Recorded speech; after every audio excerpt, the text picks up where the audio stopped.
Si votre père tuait quelqu'un, est-ce que vous iriez le dénoncer?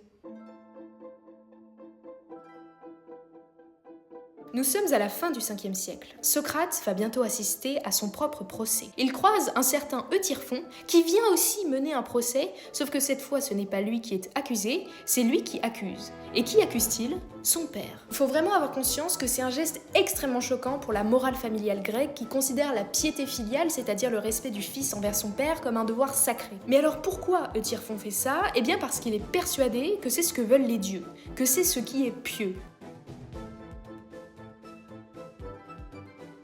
Et là, Socrate pose une question redoutable. Il demande, mais est-ce que les dieux l'aiment parce que c'est bien, ou est-ce que c'est bien parce que les dieux l'aiment? Autrement dit, est-ce qu'une action est juste en soi, et donc les dieux l'aiment parce qu'elle est juste, ou est-ce qu'elle devient juste parce que les dieux l'aiment?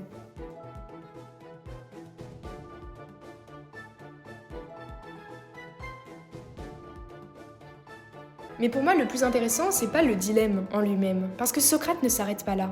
Eutyphon était venu avec une certitude, la certitude de savoir ce qu'était la piété.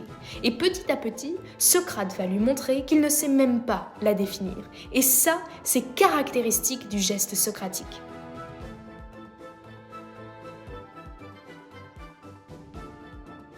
Est-ce que vous dénonceriez votre père?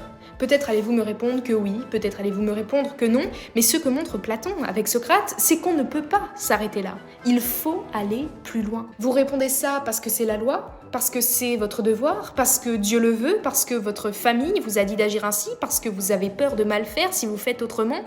Qu'est-ce qui fait de votre décision une décision juste? C'est là que Platon devient vertigineux. Le problème n'est plus qu'est-ce que je dois faire, mais qu'est-ce qui fait qu'une chose doit être faite? Ce que montre ici Platon, c'est que la philosophie ne commence pas quand on connaît la bonne réponse. Elle commence quand on ose se demander pourquoi on pense avoir raison. Dénoncer ou pas dénoncer, Platon ne donne pas la réponse. Ce qu'il donne, c'est une méthode de questionnement. Une méthode pour aller plus profondément dans nos raisons et essayer de comprendre que notre savoir qu'on prétendait absolument certain est en réalité bien plus vacillant qu'on ne le croyait.